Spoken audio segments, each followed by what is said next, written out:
What would you do if your own family told you you didn't belong? Right to your face. At our family meeting, my dad laughed and said, "It's only for family, without you." And that was the moment the room changed. The air went heavy, the laughter kept going, and Mary felt her heartbeat slow to a crawl, like her body was trying to protect her from hearing it again. Mary had always been the responsible one. The fixer. The one who paid the bills before anyone asked, who remembered birthdays, who showed up early and stayed late. It wasn't that her parents were cruel, not in the way strangers imagined. They were comfortable in her giving. Love to them had always been measured in what she could cover. The barbecue that Sunday was supposed to be lighthearted. Her younger brother Jacob had just graduated, and the family wanted to plan a trip. A week in Hawaii, paid for by their father's company bonus.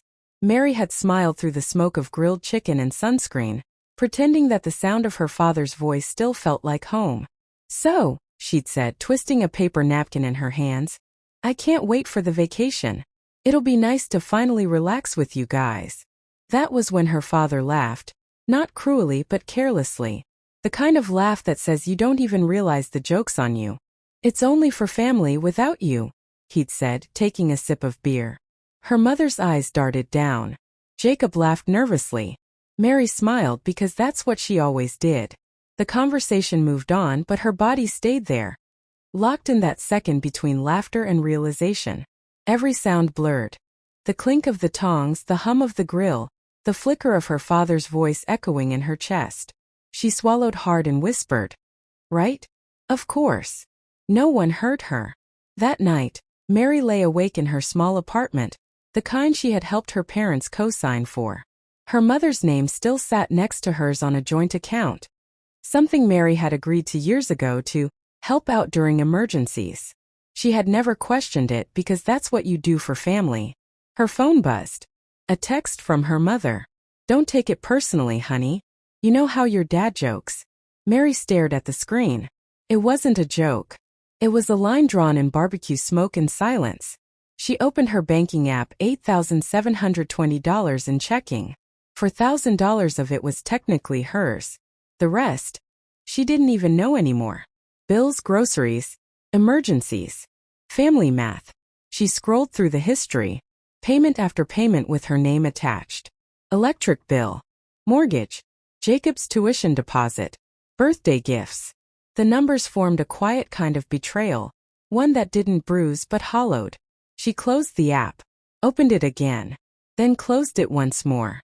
The next morning she tried to pretend nothing had changed. She showed up for work early, answered emails, smiled when her boss made a joke. But when she went for lunch, she caught her reflection in the office elevator. The same quiet eyes, the same polite mouth that had said, "Right, of course." That's when it hit her. She wasn't angry. Not yet. She was tired. Tired of being the invisible foundation everyone stood on without ever looking down to see her cracks. That night, she wrote a note in her journal, a habit she'd picked up in college. "Love given without respect becomes currency. And I've been paying interest for years." 3 days passed. No one called. No apologies, no explanations, just silence. Then on the 4th day, her phone buzzed again. A bank alert. Withdrawal request. $4,000. Pending authorization. Her mother's name was listed beside it. Mary sat still, the screen glowing against her palm. She could almost hear her father's laughter again. The echo of "It's only for family, without you." She exhaled slowly. For once she didn't cry. She didn't text. She didn't explain. She just opened her laptop, logged into the joint account, and clicked transfer funds. $8,720 new account. Mary L. Carter.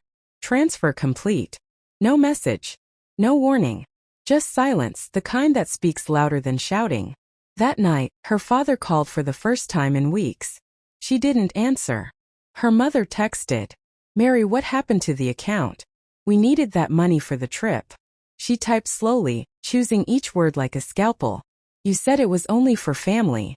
So pay without me." Then she set the phone down, turned off the lights, and sat in the stillness that used to feel like loneliness. But this time it felt like peace. Outside, the night hummed with the soft buzz of crickets. Inside, Mary smiled, small, tired, but real. Sometimes revenge doesn't come with fire or fury. Sometimes it's as simple as finally keeping your silence. And your money. Morning light spilled through the blinds, too bright for the stillness of her apartment. The coffee she had made went cold before she took the first sip. The phone vibrated again and again. Names she knew by heart but no longer wanted to read. Dad, you need to put that money back. Mom. We just don't understand why you do this. Jacob, you're being dramatic. Each message sounded rehearsed, like they had met before calling her. The words weren't about understanding, they were about control. Mary set the phone face down and let the silence return. For years she had lived under a current of unspoken rules. Pay quietly, smile politely, never question the math. Now with one click she had rewritten the rulebook. By early afternoon the knocking started. A firm, practiced rhythm, her father's. She didn't move at first. When the knocking turned to the sound of a key scratching at the lock, she stood. Mary, open up. We need to talk, he said through the door. She opened it halfway. Her parents stood there. Her mother clutching a handbag like a shield. Her father in the same polo shirt from the barbecue. He stepped forward automatically. She didn't step aside. Dad, this isn't your house. That small sentence stopped him for a breath. Then he forced a chuckle. We're family. We don't need permission. Mary opened the door wider but didn't gesture them in. Then come in as guests. They entered, glancing around the tidy apartment. It was smaller than their home but spotless. Her mother's eyes landed on the closed laptop, the bank statements neatly stacked beside it. Her father began without greeting. We checked the account. You moved the money. That wasn't yours to take. Mary folded her arms. Half of it was. The other half was the part one kept giving you, remember? Electric bills, mortgage, tuition, family emergencies. Her mother stepped forward quickly, voice soft. Honey, no one is ungrateful. We just thought. You thought I'd keep paying, Mary said. The air thickened. Outside, a siren wailed somewhere distant. Her father paced, jaw tight. You're twisting things. That vacation comment, it was a joke. You know your mother and I didn't mean it that way. Mary met his eyes. Say it again. Out loud. The joke. He hesitated. You're taking it out of context. Exactly, she said. I finally did the same with my life. Her mother's expression faltered. We just want the money back so things can go back to normal. There is no normal, Mary said. There's just what you needed and what I gave. The three stood in a triangle of silence. The refrigerator hummed. Someone upstairs laughed. In that small domestic soundtrack, Mary felt the years stack behind her. Every time she had covered for someone, every apology she'd made for her own generosity. Her father took a step closer. You're embarrassing us. What will people think when they find out our daughter stole from her parents? Mary almost laughed. Maybe they'll wonder why a father shared a bank account with the daughter he excluded from family vacations. Her mother flinched. Don't say that. Why not? It's true. Her father's voice rose. Watch your tone, young lady. For a heartbeat. She saw the child he used to silence and the woman she'd become standing in the same space. She didn't raise her voice. No. You watch yours. The words hung there, quiet, dangerous, final. Her mother started crying then, the practiced tremor of someone who had used tears as currency. We're still your parents. You can't just cut us off. Mary's tone softened, but her gaze didn't. I'm not cutting you off. I'm stepping out of a system where love was a receipt. She turned to the table and tapped the phone. The red recording light blinked once. Both parents froze. Her father's color drained. You're recording this? Yes, she said. Because when I tell people why I walked away, I want them to hear the truth in your voices. The silence that followed was sharper than shouting. Her father looked at the floor. Her mother wiped her eyes, suddenly speechless. Finally her father said, almost whispering, You're really done with us, aren't you? Mary hesitated. No. I'm done being the only one holding the family together. Her mother reached for her hand, but Mary stepped back. Please, her mother said. We'll fix this. You can, Mary replied. By learning what it costs when respect isn't part of the payment. She walked to the door and opened it wide. Her father stood still for a moment, then guided her mother out without another word. The door clicked shut behind them, sealing in the quiet. Mary leaned her head against the wood, breathing in the scent of dust and air freshener. Her hands trembled, not from fear, but from the weight that had finally lifted. The phone buzzed once more. Another message. She deleted it without opening it. In her journal that night she wrote, "I thought the breaking point would feel like collapse. Feels more like standing up." Outside, rain began to fall, steady and cleansing. For the first time, the sound didn't remind her of loneliness. It sounded like reset. The day after the confrontation felt unreal. The apartment was the same. Same mug on the table, same stack of dishes, but the air had changed. It was heavier, quieter, as if it were holding its breath with her. Mary moved through her morning on autopilot. Shower, coffee, open the curtains. Outside, the street looked washed clean by last night's rain. She told herself she should feel free, but what she felt instead was weightless in the wrong way. Like a bridge that had lost both ends. At work, she answered emails with the same precision that had made her indispensable. No one there knew that her entire family structure had collapsed in a single weekend. Her fingers typed while her thoughts drifted. Her father's half-smile, her mother's trembling hand, the blinking red light on the phone. By midday she couldn't focus. She left early, claiming a headache, and walked home slowly. Each step echoed on the wet pavement, the city humming around her.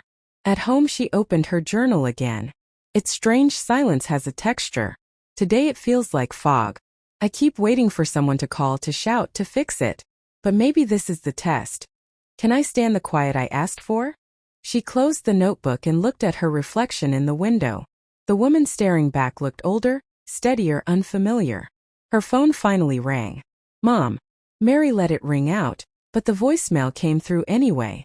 "We're worried about you. This isn't who you are." She replayed it twice. It was always the same message in different words. "Come back, be useful, keep us comfortable." That night she opened her laptop again. The joint account was gone, closed automatically after the transfer. She checked her own savings, her credit score, the automatic payments she'd set up for her parents years ago. One by one she canceled them. Each click felt like a small act of surgery, cutting the ties cleanly instead of letting them rot. 3 nights later the dreams started. She saw herself back at that barbecue, but everyone's faces were blurred. Only the laughter was clear, circling her like smoke. She woke with her jaw clenched and the taste of metal in her mouth. The next morning she decided to walk past her parents' house. It was a quiet street of trimmed hedges and identical mailboxes. She hadn't been there since the fight.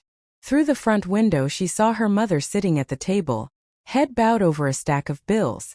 Her father stood behind her, shoulders tense. Mary stayed across the street, hidden by a tree. A strange calm filled her. She didn't feel triumph. She felt distance. They looked smaller from here, contained inside their own choices. A neighbor waved at her. She turned and walked away before anyone could recognize her. Days folded into each other. She deleted their messages but kept one recording. The moment her father said, "You're embarrassing us." She listened to it sometimes, not out of spite but as a reminder of what her silence had cost. At work her manager noticed her composure. "You've been sharper lately," he said. "Whatever you're doing, keep it up." She smiled faintly. Whatever I'm doing is rebuilding, she thought. One evening she met an old friend for dinner. They hadn't spoken in months. Over dessert her friend asked gently, "You okay? You've been off the grid." Mary hesitated, then said, "I found out who my family really was. It hurt, but I think I'm finding out who I am too." Her friend nodded, unsure how to respond. Mary didn't need comfort. She needed witness. Back home, she lit a candle and opened her journal again. "I thought revenge would feel fiery. Instead it's cold, clear. Maybe that's what justice really is." Temperature returning to normal. The flame flickered, throwing shadows on the wall. She realized she wasn't descending anymore. She was leveling out, adjusting to a world where she answered to no one's expectations. Still, guilt hovered at the edges.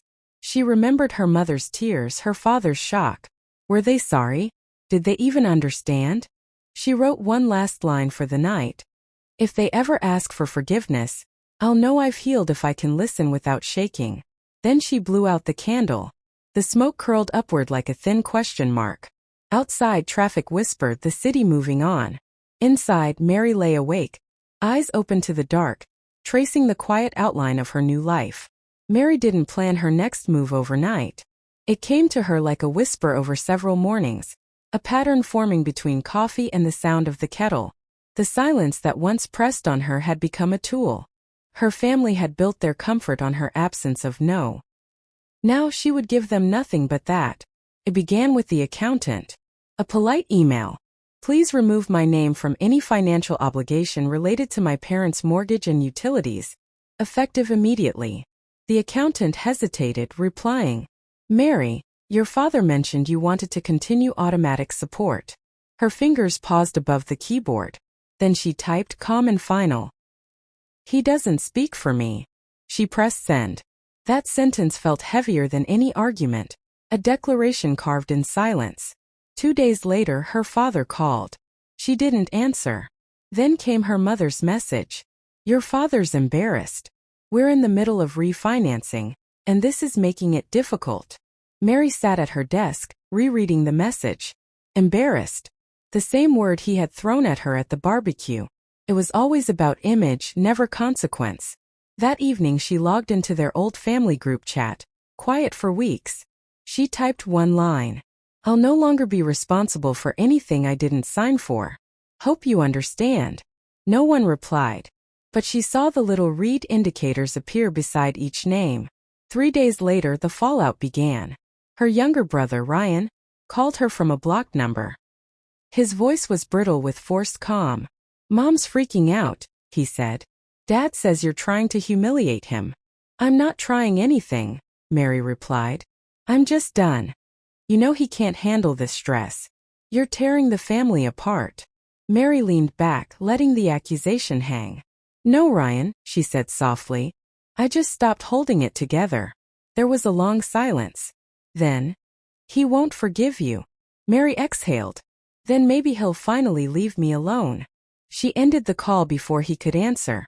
That night, Mary printed a single page. A copy of the transfer log showing every payment she'd made to their household over the past 7 years. It filled nearly an entire sheet in neat lines. Mortgage, medical bills, tuition. She folded it into an envelope, wrote nothing on the front, and slipped it under her parents' mailbox the next morning before dawn. No note, no explanation. Just the proof. She watched from her car down the street as the porch light flicked on an hour later. Her father appeared, robe pulled tight, paper trembling in his hand. Her mother came to the door behind him. She couldn't hear their words, but she didn't need to. His head dropped, her hand went to her mouth. Mary waited until the light went out again. Then she drove away, calm and unhurried, the sunrise burning gold through her windshield. At work, she noticed how her voice no longer wavered when she spoke. Her colleagues began coming to her for guidance. She didn't seek power, but it followed her, quiet, self-contained, earned. That same week, she got a message from her father for the first time since the morning confrontation. We didn't realize how much we depended on you. Your mother's not well. Please come by. For a moment the old reflex stirred, the need to fix, to comfort. Then she remembered that line at the barbecue. The laughter that had sliced through her like a blade. She typed back. I hope she recovers. I can't come by. She hit send and immediately turned her phone face down. That night she couldn't sleep. The apartment was too still. She lit another candle, stared into the flame. The revenge hadn't been loud or cruel. It was mathematical, one act of silence balanced for each year of obedience. And yet something inside her trembled.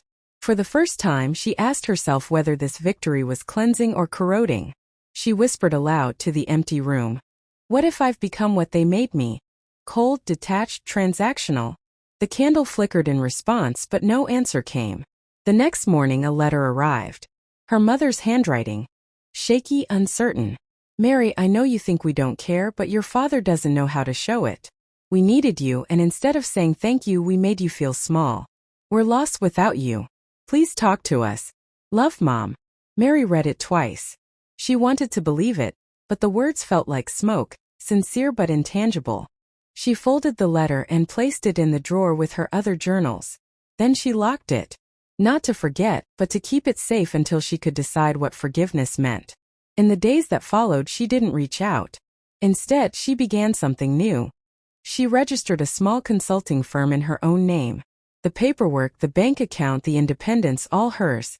The irony didn't escape her. She was still the provider, still building stability, but this time for herself. As she signed the final document, she felt a pulse of something close to peace. For weeks, Mary's life had found a rhythm.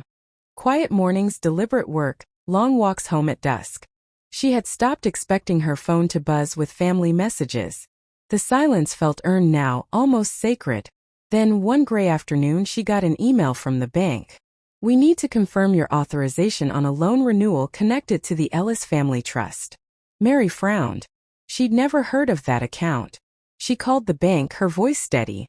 "I'm sorry. Could you clarify what I'm listed on?" The representative hesitated. "According to our records, you're a secondary guarantor for a personal loan taken 5 years ago. It's under your parents' names, but tied to your income documents." Mary went cold. "How much?" $42,000. She ended the call and sat in silence. Her reflection in the laptop screen looked distant, unreal. She opened her files, old emails, scanned papers. And then she found it. A signature page from years ago, tucked in a folder labeled tax documents. Her own name, perfectly forged. Her heartbeat slowed to a heavy thud. Her parents hadn't just leaned on her financially. They'd stolen her identity to secure their debts. That night, the candle she lit didn't calm her. Its flicker threw jagged shadows across the room, like broken glass. She didn't cry. The tears had burned out weeks ago.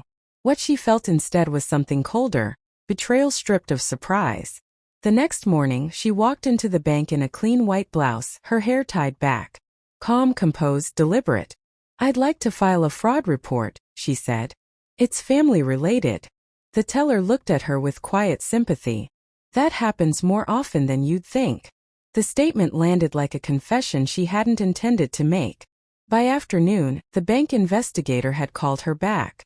"You're legally in the clear," he explained, "since you've documented lack of consent, but it may take months to remove your name.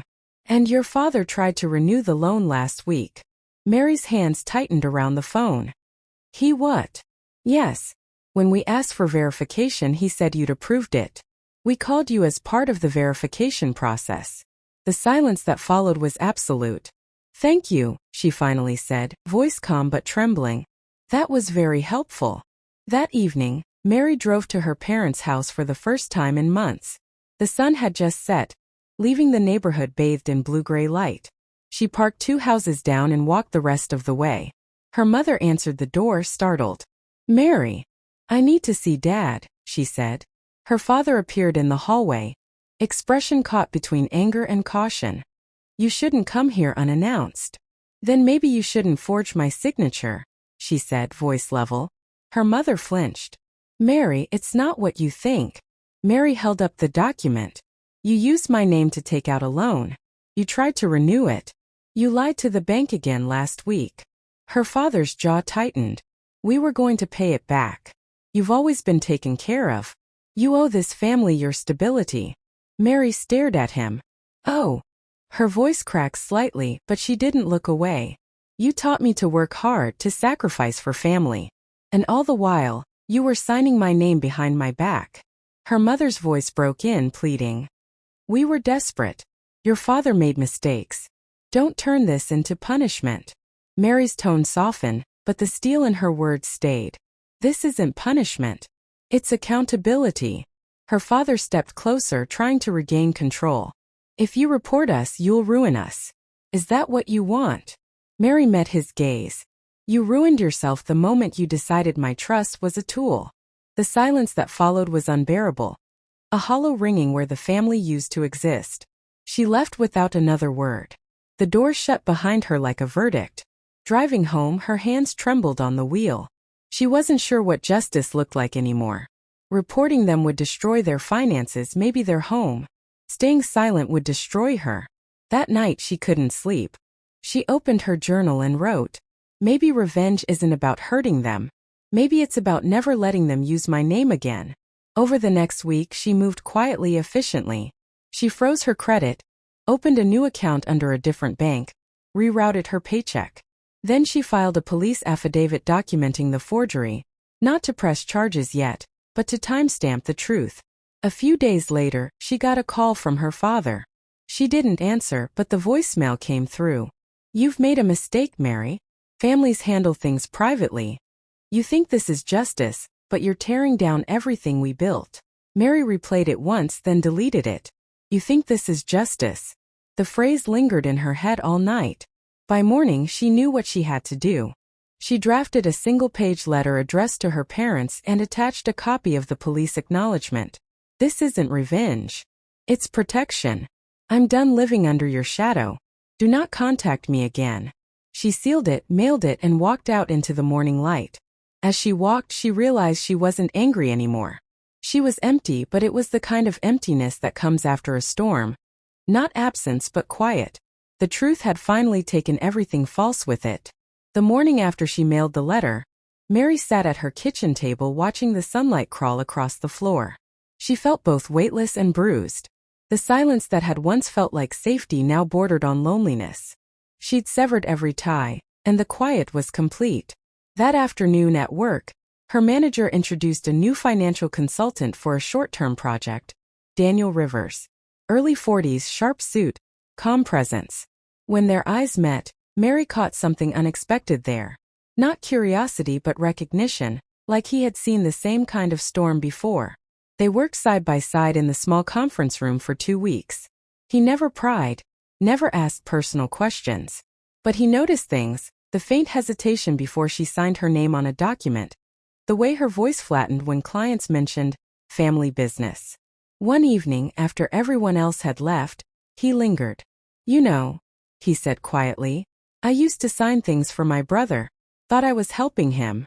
Turns out he was using my name to hide gambling debt." Mary looked up sharply. Daniel's expression was calm but distant, his gaze somewhere far behind the present. "What did you do?" she asked. "I paid the debt," he said simply. "Then I disappeared for 2 years. Started over under my own terms." Mary exhaled, a slow release she didn't know she'd been holding. "You make it sound simple." "It wasn't," he said. "But it was necessary." They began talking during late work nights.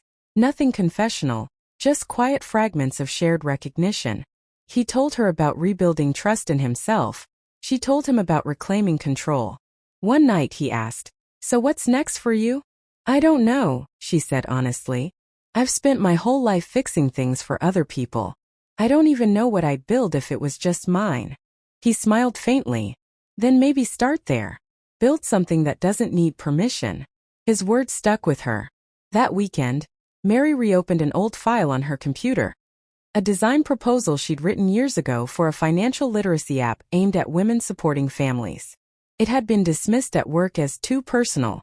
She renamed the file, Project Pay Without Me. Daniel offered to look it over. His feedback was sharp, professional, and never patronizing. Over the next few weeks, their late-night collaboration became routine. There were quiet moments where laughter slipped through. Small, real, unguarded. For the first time in years, Mary felt seen without being used. Then one evening, Daniel said something that stilled her. "You know, you don't talk about revenge anymore." She blinked. "What do you mean?" "When you first mentioned your family, everything about you was coiled tight. Like you were still waiting for a fight. Now it's different. You're free." She looked at him, unsure whether to smile or cry. "Freedom feels strange. Like the air's too thin." He nodded. "That's what healing feels like at first. Emptiness where chaos used to be." A week later, Mary received another letter in the mail, this one from a legal office. Notice: Ellis Family Trust has entered settlement negotiation. Debt forgiveness pending. Your previous fraud affidavit has protected you from liability. Mary folded the letter slowly. It was over. The financial nightmare had unraveled on its own. Her parents would be forced to face the consequences without her. She didn't feel triumph. She felt closure. That evening, she and Daniel walked out of the office together. The city glowed gold with late sunlight. "You did it," he said. "No," she replied quietly. "I just stopped doing everything else." He smiled. "That's harder than it sounds." As they reached the corner, she stopped. "Can I tell you something?" He nodded. "I used to think revenge meant taking something back from them, but now I see it was about returning everything that never belonged to me." Daniel considered that. "Then you've already won." For the first time in months, Mary smiled. A real one, soft and unguarded. Later that night, she sat by her window with her journal open. "I didn't think I'd trust anyone again. Maybe trust doesn't have to mean surrender. Maybe it just means choosing not to live in fear of being used." She closed the journal and stared out at the city lights. Somewhere between the shadows and the glow, she realized she wasn't alone anymore. Not because she needed someone, but because she'd stopped hiding. For months, Mary's life had settled into something almost peaceful. Project Pay Without Me had become more than a side idea. It was turning into a company. Daniel was at her side through every step, reviewing contracts, connecting her to investors, giving quiet encouragement that never crossed into control. Then one Thursday morning, she opened her inbox and froze. An email from an investor she'd met through Daniel. "Mary, I received your message about adjusting our equity terms. I understand your concerns about profit distribution. Let's discuss further." She hadn't sent any message. Mary's pulse kicked up. She scrolled through the thread. There it was, an email from her address, copied from a template Daniel had written weeks ago. It asked for a 10% ownership adjustment, in Daniel's favor. Her fingers trembled. On the keyboard. No, not again. She called him immediately. He answered, calm as ever. "Morning. Everything okay?" Her voice was tight. "Why is there an email from my account asking to give you equity?" A pause. Then, "Mary, slow down. I sent that as a draft, just testing how it might look before we pitched. You must have hit send accidentally. Don't lie to me." "I'm not." But his tone had shifted. Not defensive, not guilty, just quiet, careful. The same tone her father used when he knew he'd gone too far, and didn't want to admit it. Mary's chest tightened. "You should have asked me first." "You're right," Daniel said finally. "I should have. I'm sorry." But something in his apology felt rehearsed. That night she didn't sleep. The candle on her desk burned to a stub while her mind replayed every moment with Daniel. The compliments, the shared silences, the trust she'd allowed herself to rebuild. Had she done it again? Had she mistaken control for care? She pulled up the company's shared folder. Daniel had editing access to every financial document. Nothing seemed changed, no missing files, no hidden clauses. But the doubt itself was corrosive. In the morning, she revoked his access. Within the hour, he called. "Mary, what's this?" "I'm protecting the project." "I thought we were partners." "I thought so too." Silence. Then more quietly, "You're pushing everyone away again." Her voice cracked. "I'm protecting what's mine." The call ended with no resolution. Just the sound of both of them breathing through regret. 2 days later, Daniel came to the office. He placed a folder on her desk without sitting down. "These are the contracts," he said. "Everything in your name." "I'm stepping back." Mary blinked. "You don't have to." "Yes, I do. You don't trust me. And I don't blame you." She looked at him, really looked. The exhaustion around his eyes, the quiet disappointment. This wasn't her father or her mother. This was a man trying to make amends, and she couldn't tell whether she was punishing him or protecting herself. He hesitated at the door. "You're not them, Mary. Don't let their betrayal turn you into them." When he left, the office felt heavier than before. That evening, she went for a long walk. The city lights blurred through her tears.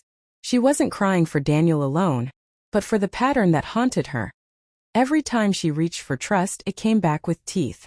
At a crosswalk, she stopped and whispered to herself, "Maybe I can't love anyone without turning it into a transaction."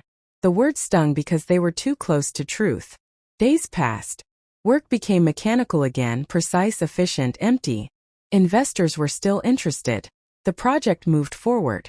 But Mary felt hollow watching her own success unfold without joy. One night, her phone buzzed. A message from Daniel.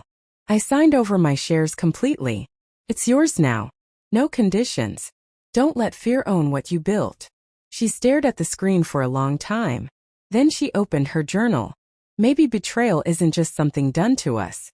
Maybe it's what happens when fear dictates who we let close. She closed the notebook slowly. The next morning she opened her email to find one final message from Daniel. No bitterness, no accusation. If you ever decide to forgive me, or yourself, you know where to find me. Until then, keep building. She read it 3 times before deleting it. Not because she was angry, but because holding on to it hurt too much. Weeks later, at a press event for the launch of Pay Without Me, Mary stood in front of a room full of journalists. Cameras flashed. She smiled, poised, radiant, entirely in control. Yet beneath the surface, her heart ached for the one person who had helped her believe in rebuilding. When someone asked what inspired the project, she said, "Learning when to say no, and when to start over." The crowd applauded, unaware that every word was both victory and confession. The launch of Pay Without Me came and went in a blur of handshakes, press quotes, and digital applause. People called her inspiring, resilient, fearless. But at night, when the lights dimmed and the cameras stopped flashing, she sat alone in her apartment, staring at the empty chair across from her. Daniel's absence was a quiet ache that refused to fade. Her phone rang one night. It was an unknown number. Against her better judgment, she answered. "Mary." It was her mother's voice, thinner, older, softer than she remembered. "I saw you on the news," her mother said. "Your father's been sick. He wanted me to call." Mary said nothing. Her mother hesitated. He wants to apologize." The words hit her like static. For a long moment she couldn't speak. "When?" she finally asked. "Tomorrow," her mother said. "If you can." Mary didn't promise. But she didn't hang up either. The next day, she drove to the old family house. It looked smaller now, the paint fading, the yard unkempt. The house that once held her guilt now just held history. Her mother opened the door, eyes rimmed with exhaustion. "He's in the den." Mary stepped inside. Every sound, the creak of the floor, the faint tick of the clock, felt amplified. Her father sat in his armchair, thinner, paler, but his eyes still carried that same flicker of pride and fear. He cleared his throat. "You look well." Mary stayed standing. "You forged my name. You took my savings. You lied about everything. So no, I'm not well. I'm surviving." Her mother spoke softly. "He's been punished enough, Mary. He's lost so much." Mary turned to her. "He lost money. I lost trust." Silence filled the room. Then her father said quietly, "I thought I was protecting us, keeping things together. You've always been the strong one." Mary's laugh was hollow. "No, I was the convenient one." Her mother whispered, "He's sorry." Her father's voice cracked. "I am." Mary stared at him for a long time. The man who once loomed over her now looked small, fragile, almost childlike. And in that shrinking, something inside her broke. Not in anger but in release. "You know what the hardest part is?" she said softly. "I wanted you to say that before you needed forgiveness." He looked down, unable to answer. Mary stepped closer. "I built something you can't take. Not my money. Not my name. Not my peace." Her father's eyes glistened. "Then maybe you're stronger than I ever was." She shook her head. "No. I just stopped confusing fear with love." Her mother reached out, fingers trembling. "Can we start over?" Mary hesitated. She could feel the years of anger pressing against her ribs, demanding an answer. Finally she said, "Starting over doesn't mean forgetting. It means acknowledging what happened and living differently." Her mother nodded, tears sliding down her face. Mary turned back to her father. "You can make peace with what you did. I can't do it for you." He opened his mouth, but no words came. The silence between them stretched, fragile, clean. After a long pause, Mary placed an envelope on the coffee table. "These are documents clearing my name legally. The bank knows everything. I didn't press charges." Her father blinked. "Why not?" "Because revenge already did its job," she said. "You've been living with what you did. I don't need to add more." She left before either of them could speak again. Outside the air was sharp, cool. For the first time she felt the weight she'd carried all these years lift from her chest. Halfway down the street her phone buzzed. A message from Daniel. "Saw the news. You looked free."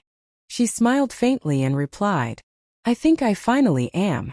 That night, Mary stood by her window watching the city hum below. Her reflection in the glass looked calmer now, still scarred but whole. She whispered to her reflection, "I forgive you." It wasn't for them.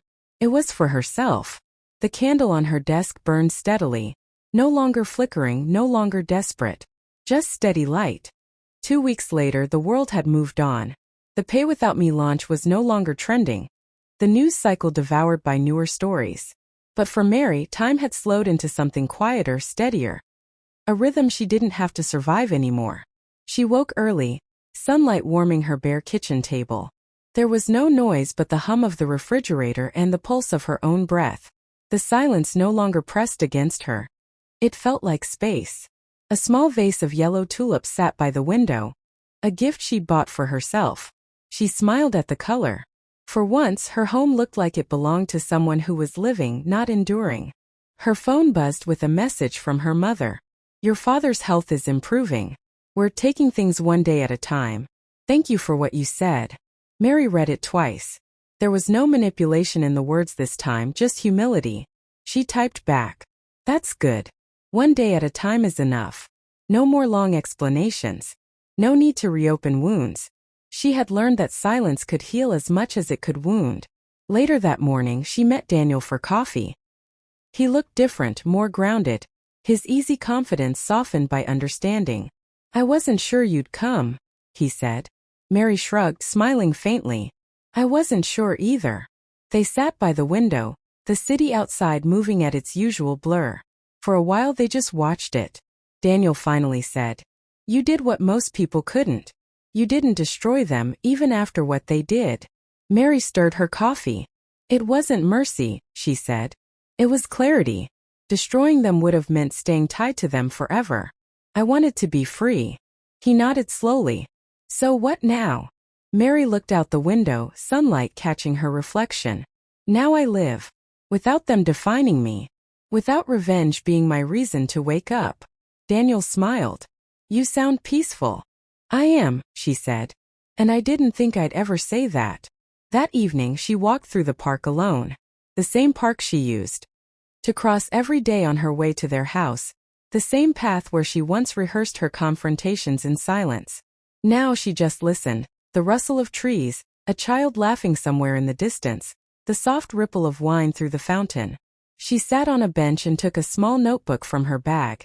Not the old journal full of anger, but a new one. On the first page she wrote, "Peace doesn't erase pain. It absorbs it and turns it into strength." She paused, then added, "Revenge made me powerful. Forgiveness made me free." When she returned home, her mailbox held an envelope from the bank. A final confirmation that all debts were cleared and her accounts were solely hers. She placed it in a drawer unopened. She didn't need proof anymore. She poured herself a glass of water, sat at her desk, and lit a candle. The same candle that had seen her rage, her grief, her forgiveness. Its flame burned steady, unflinching. She thought back to that family meeting, the laughter, the cruel dismissal, the sentence that started it all. "It's only for family without you." Now she whispered the same words again, but with new meaning. "Yes," she said softly, "without me. Not as a wound, as a boundary." The following weekend, Mary visited the community center where she once volunteered before everything fell apart. The coordinator hugged her. "You came back," she said. Mary nodded. "Feels like the right time." They showed her a new program, financial literacy workshops for young adults. She smiled at the irony. "I'll help," she said. "But this time not by paying for people. By teaching them how not to be used." As the day faded, she walked home beneath a sky streaked with orange and gray. The air smelled like rain. She stopped by a bookstore, bought a paperback with no particular reason, and carried it home like a promise of normalcy. That night, she stood at her window again, candle flickering beside her. The city lights glimmered below, each window a story.